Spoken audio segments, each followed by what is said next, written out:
Hello again, all you lovers of practical economy cars. So we have the BM Creations version of the Toyota Corolla E70. And let's take a look at this packaging here. It's a sticker, but it's on the inside. So heat shrink.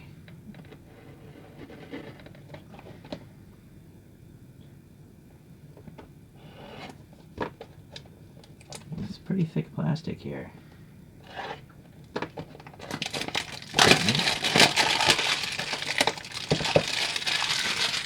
So this is the 4th generation Corolla that we're looking at. It supposedly came out in Japan in 1979 and lasted up until 1987. This is the last generation of Corollas where all the different variations were rear-wheel drive. I guess the next generation they started to introduce front-wheel drive layouts. And so these things came in all sorts of variations: station wagons, multi-doors, hatchbacks, whatever it might be. And it was this generation of Corolla that reached an all-time daily production. The average in 1980 was 2346 units a day, I guess. So that's a lot of units. Granted, that's probably, worldwide, different factories and stuff, but making over 2,300 pieces of a car every day on average, that's pretty cool. Alright, little interesting cardboard. Otherwise it's just plain there. And then it's really deep. Interesting. So I was curious. I didn't know if this thing came with the second wheel set. All I was trying to do was avoid the swappable bumpers and body panels. But it does look like there's some... Oh, there is a swappable body panel. Well, let's hope this doesn't look too bad with the panel gaps.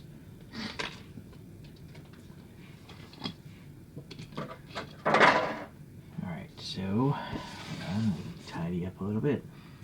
In particular, get this knife out of my face. Here's the good old Toyota website.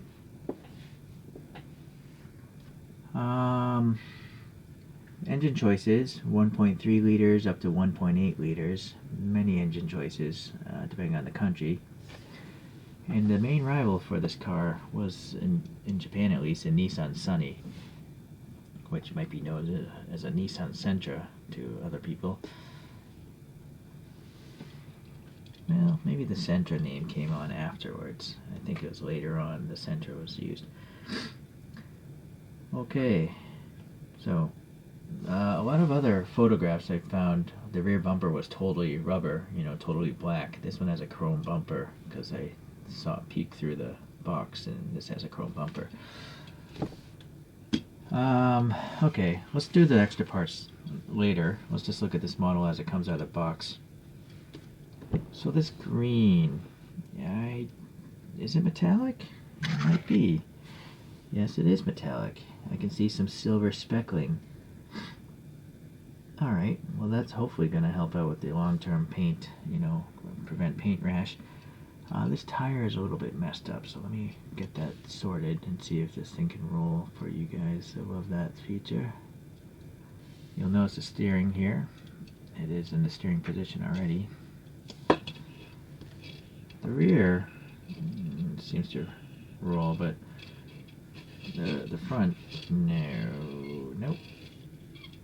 I guess if you really push it down, put some force as if it weighed a lot, like a car, but it doesn't roll very freely. So the reason why is, there isn't a solid axle going through the entire body. This is the axle right here, and this is the axle end. So when you put the weight on it, that axle is totally dragging at an angle inside of this plastic hole. So I think that's the reason why it doesn't want to roll freely. It just isn't equally balanced. These tires do have nice treads on them, and they're pretty thin, as one would expect from a Corolla of this day, so I think that's pretty good. I do like that, BM screws these together. We're going to take it apart, I guess, later. Alright, so let's start with the side here. I guess these are supposed to be stamped steel wheels like in the photos. 4 lug nuts, center detail. I guess that's a center cap. Can't tell if there's air passing because it's black back here. I think I kind of feel like it's black paint in there. I could be mistaken though. It's so small, it's hard to tell. Yeah, this front tire is just messed up. Hopefully the other wheel set will be better. Alright, so there's a big black molding thing going across the whole body of it. And it seems to be raised. Yeah, it's raised. And then this little marker has orange, and that seems to be raised a little bit as well. The door handles are raised in silver, and there's a little recess below them for the fingers. Panel gaps seem okay. The window has some silver paint around the top for the chrome trim. And then some black paint here on that vertical. Some sort of silver and black accent here. Maybe some sort of passive vent or something. Alright, going to the front. Well, before we get there, those mirrors. Very cool. They're plastic pieces. They have a little silver paint. They are rigid, though. If you drop this bottle, those things are going to snap. But it's nice to see that they're there. You know, other brands would skip that, but not these guys. Okay, the headlights look really good. Hold on here. I'm going to try to zoom in a little bit. You can see like the vertical Fresnoling. So they look like your real headlights. I like it. Except I suppose it should be a dot in the middle. Yeah, I think something this old, there would be a light bulb in the middle of this thing. Corolla on the plate. It's a little off-centered, but better to have that than just a blank white plate. There's some gold here, some sort of, I guess that's a Corolla badge of some sort. There's a texture in the grille, painted black. Orange markers, chrome bumper with some bumps for like rivets, and some black molding here on the corners. This is flat surfaced and painted black, this chin spoiler there. And then you have this fine silver going around most of the grille, the top. A little bit of overrun right there. I do feel like these mirrors are not actually equal, but I'm not sure if that's by design or by poor assembly. Let me look at the orientation here. So this is facing like the drive. Oh, passenger, I see. Oh, I think this is by choice. If the driver's here and looks here, the reflection would be there, which makes sense. But if the driver's here, looks here, I kind of feel like this is actually well designed. That is how you'd probably set up your far mirror, right? Have it more towards you. Correct me if I'm wrong. Ribbing there, but no paint. Very small wiper blades, part of the window molding, painted black very nicely. Silver, I think it's on the casting. Seems pretty nice. That interior's looking nice already. Look at this like tan interior. Decent enough detail. The e-brake is kind of lame because it has to be molded that way. It's not a separate piece. Okay, this side of the car, these wheels look a lot nicer, mainly because the tire is on better. Although still, I can see a gap there with that tire. Okay, this side has a fuel filler door, and there's a tiny bump, I think, for the lock there. Alright, and now I'm noticing in this light that the window molding has some green color matching. So that must be like the steel frame of the door, maybe? Okay. Rear taillights. Not sure what to think here. Something's off. You see the left side? There's much more red here. Not so much here. So it's interesting. I don't know if this is painted red or molded red. But it's clearly not the same as that side. So that's a bit off. That's too bad. At least the license plate is printed better. And then you have some black here for those lights. I wonder if they're separate pieces because it seems like this might be a little crooked, right? I think these might be separate plastic pieces because both of them are crooked. Alright, Toyota is good. I'm assuming that's supposed to say Corolla, but that's not so good. Alright, hold on here. Yeah, I'm focusing on that Corolla, and it's just not printed well. The Toyota's printed well, but not Corolla. I'm not sure what the one on the left is, but then there's a key bump, and that's silver. So this thing also has defroster lines, which are not too wide. I guess they're okay. Silver there. chrome bumper with the rivets again, and then the black on the corners, and then a really tiny exhaust tip here. It's not really well centered though. Yeah, alright. So definitely not the most polished model upon first impression, but I guess it's all relative to price, which I guess we'll have to get to after we deal with all these extra parts. So in order to deal with those extra parts, I gotta take this boy apart. Oh, before that though, we should probably look at the riding stance of this, because very often the second set of wheels lower the car, or you have the option to run either set in a lowered stance or not. Alright, so I'm going to assume this is actually supposed to be the stock ride height with the stock stamp steel wheels, although it does look lowered already. So make note of, how close that bottom is actually. The green body isn't really close to the bottom, but the black undercarriage is really close to touching this clear piece of plastic. Looking at the front wheels are pretty vertical. We'll have to see if the aftermarket one says to camber, JDM style. The rear wheels are also pretty close to vertical. A real car would probably have like 1 degree, 1 point, I don't know. So there might be some camber there already, but alright, so make mental note of that. Let's open this guy up now, and then take a look at that interior.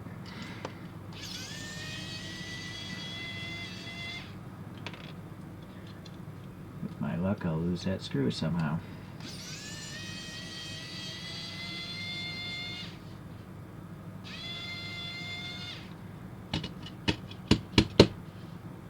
Well,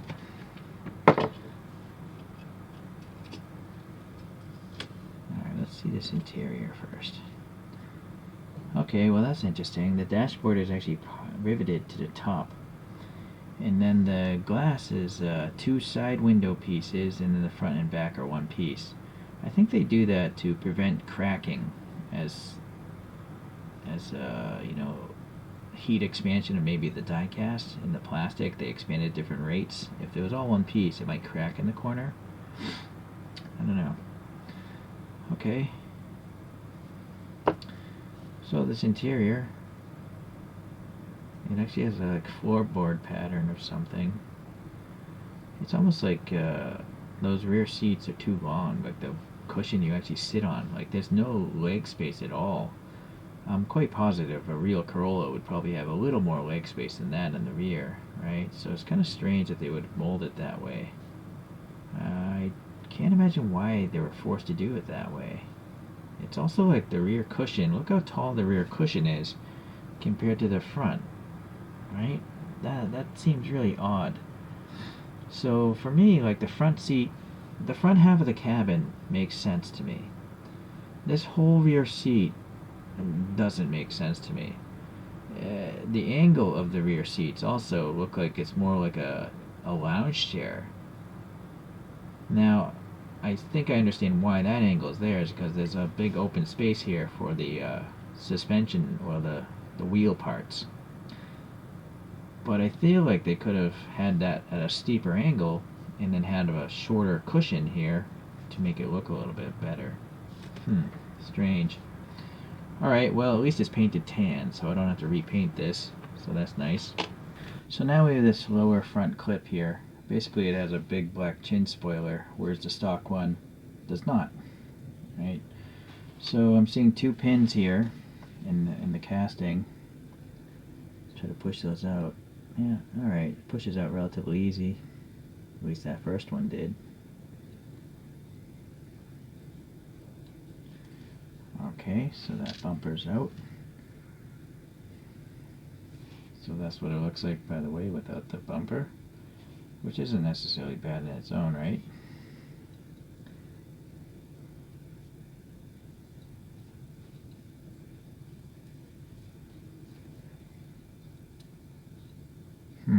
See, so this is the problem I have. It doesn't want to really stay in there very well. Gotta push it further. Maybe that was it. I just had to push it in further. Okay.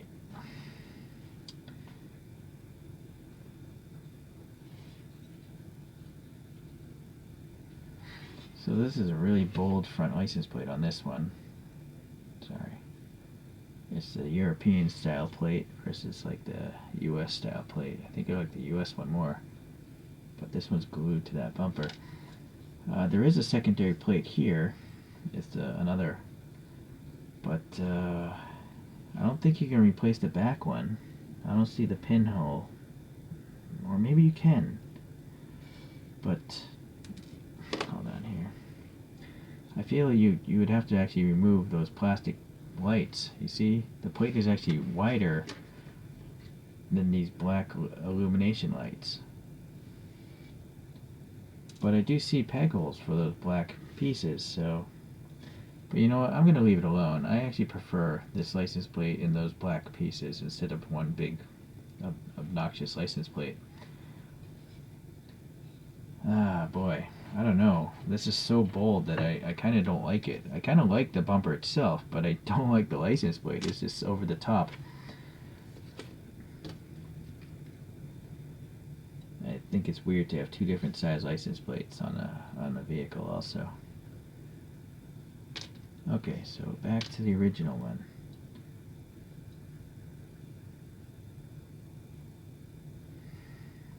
Finding those peg holes. There you go. Okay, so I've seen this particular setup before. One screw in the front, two in the back, and then you see there's a plastic washer on the top right now. So by setting that plastic washer on the bottom, that would effectively raise the wheels, effectively lowering the body, making it a lowrider.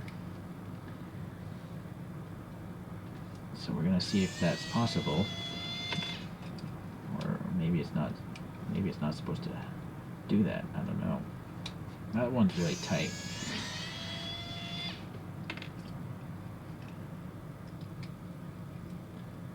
Be careful. That's a really tiny exhaust. I could have easily just broken that right there.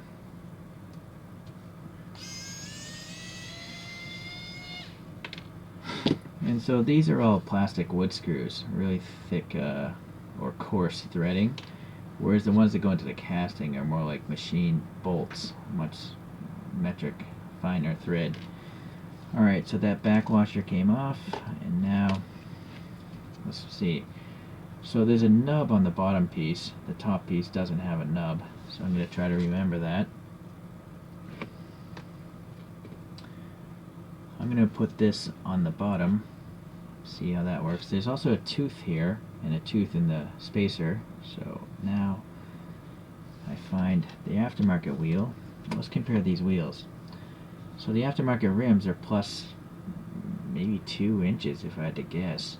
I would have to guess this car is running on 14-inch rims, but I could be mistaken. I'm just looking at this Toyota website, but I don't see anything just going over the wheels. No. So anyways, I don't know, but if I had to guess, these are 14-inch rims. And then, so if I had to guess, these might be 16s or possibly 17s. I mean, they're significantly bigger, right? They look like with a, well, I was going to say Watanabe F8s, but they look like Watanabe F8s in the middle, but it also looks like there's a perimeter bolt system, as if it's a multi-piece wheel. Oh, hold on here. Let me get in closer. See? All these little ridges? I think those are supposed to mimic bolts. So maybe it's a multi-piece Watanabe or something different entirely. Alright. But this wheel, you can clearly see there's air passing between, you know, because you can see the light there. So let me look back at this stamped steel one on this magnification and see if any light's getting through. I don't know. I'm sure many of you guys don't even care about this stuff, but I do. Well, you can obviously skip forward. Now, I think this is a solid wheel. I would think if there was any air, there'd be some light getting through. Alright. That fulfills my curiosity there. So the nub was on the left side, if I recall. Meaning I have to, oh, I guess it's idiot proof because there's that slot there and it has to go onto that pin. So that makes it idiot proof for me. Okay, so now I gotta get some of these screws back in. I'm not going to use the electric screwdriver because it would definitely strip out these plastic holes.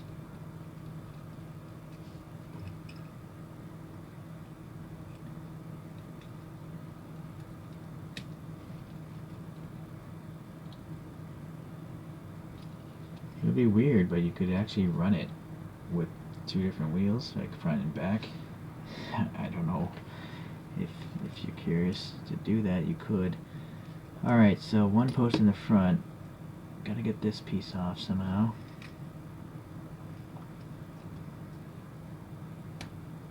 Alright. And these pins come out. Alright, so now there is a separate one of these. And so let's just compare these things. So the left one was the stock one.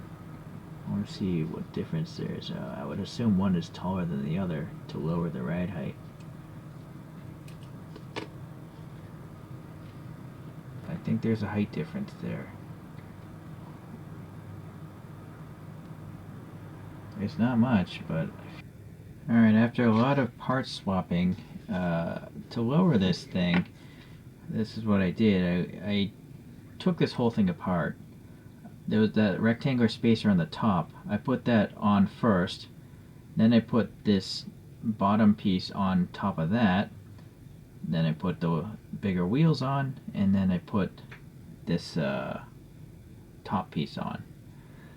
So that, I think, is what lowers the front end ride height with the aftermarket wheels. As you can see here, they're both sunken in quite a bit. So I'm going to assemble this car now.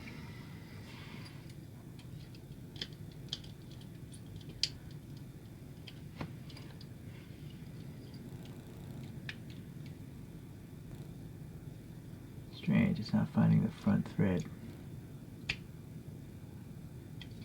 Okay. So I think like a lot of the... It's also very tight now, like the steering doesn't want to steer. Yeah, it's not as easy as it was before because it's sort of colliding with the casting, right? But let's take a look at this thing on the plastic base now. Okay, so now that black bottom undercarriage is literally touching the clear plastic, so it's definitely lowered. And then the giant diameter wheels are sunken into the fenders quite a bit. So it's definitely a customized look. The front camber, I don't know, it's not even equal. That tire's not even touching the base. So, I don't know, this side isn't touching down. The other three wheels are. The rear is definitely cambered out, but it's not equally cambered. Right, so, well, maybe like that. You can see it kind of wobble as I roll it. So, I guess I'll just leave it like that for now. Let's compare it to a couple other models here. Since the dash is part of the top, we didn't really look at the instrument binnacle, and there's no detail in there. You know, there's no like graphics of a speedometer or tachometer. There's no rear view mirror either, so just keep that in mind. All right. So let's see, a couple other brands I'll bust out here. First is Toyota Corolla 11 from Kyosho. This came along later, I guess, in 1983. And then I have a rally car from CM's. It's a Corolla from 1998. So that's a cool model. I love CM's. I love rally cars. And then a different brand would be Aoshima's Grachan collection. It's not a Corolla, it's a Carina from 1981. I don't think Aoshima ever made a Corolla in their Grachan series, but correct me if I'm wrong because I would definitely get it. I repainted the interior of that, I think, as well. Alright, so the very last one would be the other BM Creations Corolla, the AE100, I think it was. Doesn't really say on the bottom. It just says Corolla on the bottom, but not body coat. So that one has the lowered ride height and the aftermarket wheels on it also. If I recall, I think this Corolla has a swappable bumper as well, but I found the other one was warped and it just had a really bad panel gap, so I put the stock one on. Alright, guess I can get these a little closer. Go with the top view here.